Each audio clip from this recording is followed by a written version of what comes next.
আসসালামু আলাইকুম, কেমন আছো সবাই? আশা করি তোমরা সবাই ভালো আছো। এসএলএসটি ম্যাথামেটিক্স নামে আমাদের যে হোয়াটসঅ্যাপ গ্রুপ আছে সেই গ্রুপে প্রতিদিন দুটো করে কোশ্চেন দেওয়া হয়। তো 11 জুন যে দুটো কোশ্চেন দিয়েছিলাম সেই কোশ্চেন দুটো সলিউশন নিয়ে আজ আমরা ডিসকাস করব। চলো দেখি first question, the set of all solution of the inequality 1/2 x minus 1 greater than 1/1 minus 2 x minus 1। তো এই যে ইনইকুয়ালিটি দেওয়া আছে সেখানে সলিউশনটা বের করতে এবং অল সলিউশন বলেছে, ঠিক আছে। সমস্ত সলিউশন কি হবে সেটা আমাদেরকে জিজ্ঞেস করেছে, মানে এক্স এর ভ্যালু অফ রেঞ্জ বের করতে হবে। তো দেখো কোশ্চেনটা কি আছে, 1/2 x minus 1 greater than 1/1 minus 2 x minus 1, ঠিক আছে। তো দেখো এখানে 2 x minus 1টা আমরা কি লিখতে পারবো, 2 x ডিভাইড বাই 2 লিখতে পারবো। তো সেই কাজটাই করবো, 2 x minus 1 greater than 1/1 minus 2 x by 2 করলাম, ঠিক আছে। এটা যদি সিম্পলিফাই করি তাহলে 1/2 x minus 1 ওটা লেফটে নিয়ে চলে আসলাম, তাহলে মাইনাস হয়ে যাবে, মাইনাস এই 2টা কি উপরে উঠে যাবে, তো 2 উপরে উঠে গেল বাই 2 minus 2 x, রাইটে কি থাকলো, শুধু 0 থাকলো। এবার আমরা সাবস্টিটিউট করব, 2 x ইকুয়ালস টু t ধরলাম, ঠিক আছে। এখানে যদি 2 x যদি t ধরে নিই তাহলে 1/t minus 1 minus 2/2 minus t হবে গ্রেটার দেন 0। এবার দেখো এটা যা সিম্পলিফাই করবো, এটা এলসিএম নিলে কত হবে, t minus 1 into 2 minus t হবে। এটাতে এটা ডিভাইড করলে এটা কেটে যাবে, এটাতে গুণ হবে, তাহলে 2 minus t minus 2 দিয়ে এটা গুণ হবে minus 2t and minus plus 2 হয়ে যাবে, মাইনাস আছে আর এখানে মাইনাস মানে প্লাস 2 গ্রেটার দেন 0। সেখান থেকে আমরা লিখতে পারবো 4 minus 3t আর নিচে আমাদের t minus 1 আর 2 minus t গ্রেটার দেন 0। এবার আমাদের নেক্সট কাজ হচ্ছে, এই যে এক্সপ্রেশনটা পেলাম রাইট সাইডে, এখানে কোটা কখন পজিটিভ হয় আর কখন নেগেটিভ হয়, টি এর কোন থেকে কোন রেঞ্জের ভ্যালু পজিটিভ, কোন থেকে কোন রেঞ্জের জন্য নেগেটিভ। এটার জন্য আমরা নাম্বার লাইন ড্র করব, ঠিক আছে। নাম্বার লাইন সাপোজ ড্র করলাম। এবার দেখো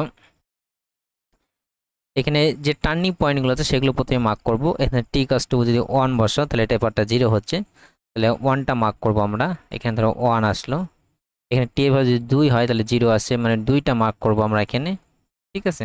সরি, এখানে 2 মার্ক করলাম। আর এখানে টি এর ভ্যালু যদি 4/3 হয়, ঠিক আছে, এখানে এটা 4 minus 3t ইকুয়ালস টু 0 করে দাও, তাহলে আমরা কত পাবো, 4 ইকুয়ালস টু 3t, মানে টি এর ভ্যালু কত, 4/3। এই পয়েন্টগুলো কিন্তু মার্ক করে নিতে হবে। তো 4/3 মানে একের থেকে বড়, একের থেকে বড় মানে আমাদের এই জায়গাটাই সাপোজ হলো, ঠিক আছে। এই জায়গাটা আমরা ধরলাম, এটা আমাদের 4/3। এবার দেখো 2 এর থেকে বড় ভ্যালু বসা, মানে আমরা এই রেঞ্জে চেক করছি, ঠিক আছে। 2 এর থেকে যদি বড় ভ্যালু বসা তো 3 বসাও, তো 3 বসালে দেখো এটা কত আমাদের নেগেটিভ হবে, এই পার্টটা নেগেটিভ আসবে না, তখন 3 বসা, তাহলে 2 মাইনাস এই মাইনাস আমার নেগেটিভ হলো, এখানে পজিটিভ নেগেটিভ চেক করতে হবে, ভ্যালু এক্সাক্ট বের করা দরকার। এখানে 3 বসালে এটা পজিটিভ আসছে, আর এখানে যদি 3 বসাম, তো 3 তিরিক্ষা কত হচ্ছে 9 হচ্ছে, 4 minus 9 মানে মাইনাস, তাহলে নিচে কত হচ্ছে প্লাস মাইনাসে মাইনাস, আর উপরে কত হচ্ছে মাইনাস, তাহলে মাইনাস আমাদের কী হবে, প্লাস হবে। তাহলে এই রিজিয়নটা কি আমাদের প্লাস পাচ্ছি, ঠিক আছে, এই রিজিয়নটা আমরা কি প্লাস পাচ্ছি। এবার 2 থেকে 4/3 মধ্যে এই রিজিয়নটা আমাদের বের করতে হবে। তাই 2 থেকে 4/3 মধ্যে কোনো একটা ছোট ভ্যালু বসা, 2 এর থেকে ছোট ধরো এখানে 1 এর থেকেও আবার বড়, এই এর থেকে আমাদের বড় ভ্যালু বসাতে হবে, ঠিক আছে। তো 2 এর থেকে কোনো একটা ছোট ভ্যালু বসাও, ধরো 1.9 বসাও, ঠিক আছে, 1.9 টাইপের যদি ভ্যালু বসাও, তাহলে এখানে যদি 1.9 বসাও তাহলে এই পার্টটা কি আসবে আমাদের, দেখো আমি আবার কেটে দিলাম ওগুলো আগেরটা, এটা পজিটিভ আসবে। এখানে যদি 1.9 বসাও, 1.9 minus 1 এটাও আমাদের পজিটিভ আসবে, ঠিক আছে। আর এখানে যদি 1.9 বসাও তাহলে কত হচ্ছে দেখো, 3 দুগুণে 6, মানে এটা নেগেটিভ, নেগেটিভ অ্যাকচুয়ালি আসবে, দেখো কারণ এটা 4 এর থেকে বেশি পাবে অ্যাকচুয়ালি, ঠিক আছে, 1.9 বা এই 4/3 বসালে 0 পাচ্ছি, তাহলে এর থেকে একটু বড় বেশি ভ্যালু বলে এটাকে অ্যাকচুয়ালি 4 এর থেকে বেশি পাবো, মানে নেগেটিভ আসবে। তাই দেখো দুটো পজিটিভ, এটা নেগেটিভ, তো পজিটিভ পজিটিভ পজিটিভ ওপর নেগেটিভ, মানে এই রিজিয়নটা আমরা কি পাবো, নেগেটিভ পাবো, ঠিক আছে, এই রেঞ্জের মধ্যে। এবার 1 থেকে 4/3 মধ্যে চেক করবো, 4/3 থেকে ছোট, আর 1 এর থেকে বড়, 1 এ তো এখানে 0 আছে, 1 থেকে একটু বড় বসাও, তো 1.1 বসাও, ঠিক আছে, 1.1 বসাও। 1.1 বসলে দেখো এই পার্টটা কি হবে, পজিটিভ হবে। এখানে 1.1 বসলে এটাও পজিটিভ হবে। এখানে 1.1 বসালে দেখো এটাও কিন্তু আমাদের পজিটিভ হবে। তাহলে এই রিজিয়নটাও আমরা কি পেলাম, পজিটিভ পেলাম, ঠিক আছে। এর অনেক থেকে কোনো একটা ছোট ভ্যালু বসাও, এখানে এই রিজিয়নটাও আমাদের চেক করতে হবে, অনেক থেকে ছোট ভ্যালু বসাও, তো 0ই বসাও, সাপোজ অনেক থেকে ছোট 0। তো 0 বসলে দেখো এটা কত হবে, পজিটিভ। এটা 0 বসলে এটা নেগেটিভ, এটা 0 বসলে পজিটিভ, মানে আমরা নেগেটিভ পাচ্ছি এটা, ঠিক আছে। পজিটিভ নেগেটিভ নেগেটিভ নেগেটিভ আর পজিটিভ ডিভাইড করলে নেগেটিভ হবে। তবে রিজিয়নটা পেয়ে গেলাম, কোথায় পজিটিভ কোনটায় নেগেটিভ। এবার দেখো এখানে আমাদের কি আছে, গ্রেটার দ্যান 0 আছে, তো গ্রেটার দ্যান 0 মানে কি, পজিটিভ। তাহলে পজিটিভ পোর্শনটা আমাদের নিতে ধরতে হবে। তাহলে 0-র পর 2 এর পর থেকে পজিটিভ, মানে এই রিজিয়নটা আমাদের পজিটিভ। আর পজিটিভ পেলাম 1 থেকে 4/3 পর্যন্ত পজিটিভ। তাহলে এই দুটো রিজিয়ন আমাদেরকে নিতে হবে। টি এর ভ্যালু 1 থেকে 4/3 মধ্যে হবে, অথবা 2 এর থেকে বড়, ঠিক আছে, সেটাই আমরা করছি। দেখো তো টি এর ভ্যালু আমরা দুটো রিজিয়ন পেলাম, একটা -1 লেস দ্যান লেস দ্যান টি লেস দ্যান 4/3, এখানে স্ট্রিক্টলি গ্রেটার দ্যান এই কাজটা আছে, সেজন্য স্ট্রিক্টলি সাইন ইউজ করতে হবে।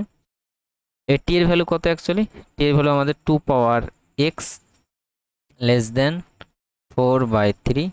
এর আমরা যদি লগ অ্যাপ্লাই করি অল সাইডে, তো লগ 1 এর ভ্যালু কত আমাদের 0 লেস দ্যান, এখানে কত লগ 2 যদি অ্যাপ্লাই করি তাহলে এটা কি এক্স হয়ে যাবে, আর এখানে আমরা লগ 2 অ্যাপ্লাই করে লগ 2 4/3 হবে, ঠিক আছে। তাই এক্স এর ভ্যালু একটা পেয়ে গেলাম, 0 থেকে লগ 2 4/3 এর মধ্যে থাকবে। এবার এক্স এর ভ্যালু দেখো 2 এর থেকেও বড় হবে, সরি টি এর ভ্যালু 2 এর থেকে বড় হবে, তাহলে টি গ্রেটার দ্যান 2 হবে। আমি একটু অন্যভাবে লিখি এটা, তো 2 এর থেকে বড়, তো ইনফিনিটি থেকে ছোট হবে, মানে 2 লেস দ্যান টি লেস দ্যান ইনফিনিটি হবে এই রিজিয়নটা। এই টি এর ভ্যালু কত আমাদের 2 power x less than infinity.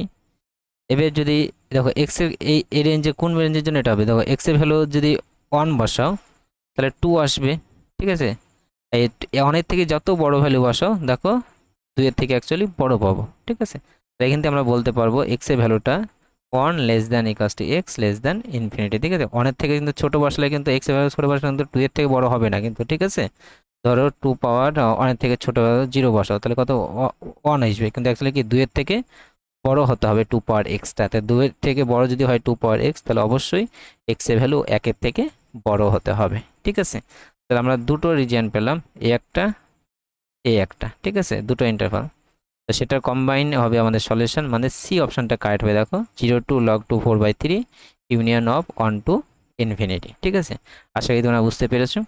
তো নেক্সট প্রশ্ন দেখে নিই, the particular solution of log E base dy dx equals 5x plus 7y when y of 0 equals to 0, মানে x এর ভ্যালু 0 বসালে ফাংশন ভ্যালুটা yটা কত হবে আমাদের 0 হবে। যা সেটা ডিফারেনশিয়াল ইকুয়েশন আছে, এটা জাস্ট সলভ করতে হবে আমাদের, খুবই সোজা। দেখো আমাদের কি আছে, লগ অফ dy dx, এখানে ই বেস আছে equals to 5x plus 7y আছে, ঠিক আছে। এখানে আমরা dy dx এর ভ্যালু যদি বের করি, তাহলে লগের ভিতর আছে, তাহলে এখানে ই পাওয়ার এটা হয়ে যাবে, তাহলে ই পাওয়ার 5x প্লাস 7y হয়ে যাবে। এটাকে আমরা লিখতে পারবো ই পাওয়ার 5x ইন্টু ই পাওয়ার 7y। তাহলে ই পাওয়ার 7 -7y দিয়ে গুণ করি, তাহলে ই পাওয়ার -7y দিয়ে গুণ করছি বোথ সাইডে dy, এটা কি dxটা গুণ করে দাও রাইট সাইডে, তাহলে কত হবে আমাদের ই পাওয়ার 5x dx, ঠিক আছে। আর ই পাওয়ার 7y দিয়ে গুণ করে দিলাম মাইনাস, তাহলে এটা কত হয়ে যাবে 1 হয়ে যাবে, ঠিক আছে, 7yটা আউট হয়ে যাবে। এর আমরা ইন্টিগ্রেশন চাপিয়ে দিতে পারবো বোথ সাইডে, দেখো খুব সহজে। এটা ইন্টিগ্রেশন করলে কত হবে, দেখো ই পাওয়ার ইন্টিগ্রেশন ই পাওয়ারই হয়, তাহলে ই পাওয়ার -7y, আর ওয়াই সাথে যেটা গুণ আছে সেটা ডিভাইড হয়ে যায়, তাহলে -7 প্লাস ই পাওয়ার 5x, এক্স এর সাথে যেটা গুণ আছে সেটা নিচে চলে আসবে, মানে 5 প্লাস কনস্ট্যান্ট। এবার আমাদের দেওয়া আছে y0 ইকুয়ালস টু 0, মানে x এর ভ্যালু 0 বসালে yও 0 পাবো, তাহলে x এর ভ্যালু 0 বসাও, y ভ্যালু 0 হবে, y ভ্যালু 0 বসালে এখানে কত 1 হয়ে যাবে, ই পাওয়ার 0 মানে 1, তাহলে -1/7 ইকুয়ালস টু এখানে 1/5 প্লাস সি। এখানে সি এর ভ্যালুটা যদি আমরা ক্যালকুলেট করি তাহলে কত হবে, -1/7 -1/5, এখানে কত হবে 35 ইজ এলসিএম, -5 -7 মানে আমাদের হবে -12/35। ঠিক আছে, তো সি এর ভ্যালু পেয়ে গেলাম। এই সি এর ভ্যালু আমরা এখানে সাবস্টিটিউট করলে আমরা ডিফারেনশিয়াল ইকুয়েশনটা পেয়ে যাব। তাহলে -1/7 e⁻−7y ইকুয়ালস 1/5 e⁻5x -12/35। এই 35 দিয়ে গুণ করে দাও। 35 দিয়ে গুণ করলে এখানে কত হবে দেখো, এখানে 35 গুণ করলে কত হবে 5 হয়ে যাবে। তাহলে 5 e⁻−7y, এখানে 35 গুণ করলে কত হবে 7 হয়ে যাবে, 7 e⁻5x, এখানে 35 গুণ করলে কত হবে 12 হবে। এবার জাস্ট অ্যারেঞ্জ করে নাও, তাহলে অ্যান্সারটা পেয়ে যাবে। তো এটা লেফটে নিয়ে আসো আর এটা রাইটে নিয়ে চলো, -12টা রাইটে নিয়ে, সরি এটা রাইটে নিয়ে যাও আর এটা লেফটে নিয়ে যাও। তাহলে 7 e⁻5x plus 5 e⁻−7y equals to কত পেলাম 12 পাওয়া। এটা হবে আমাদের রিকোয়ার্ড ডিফারেনশিয়াল ইকুয়েশনের সলিউশন। তো সেটা আমাদের যখন ডি অপশনটা সাথে ম্যাচ করছে। আশা করি তোমরা বুঝতে পেরেছো। Thank you for watching.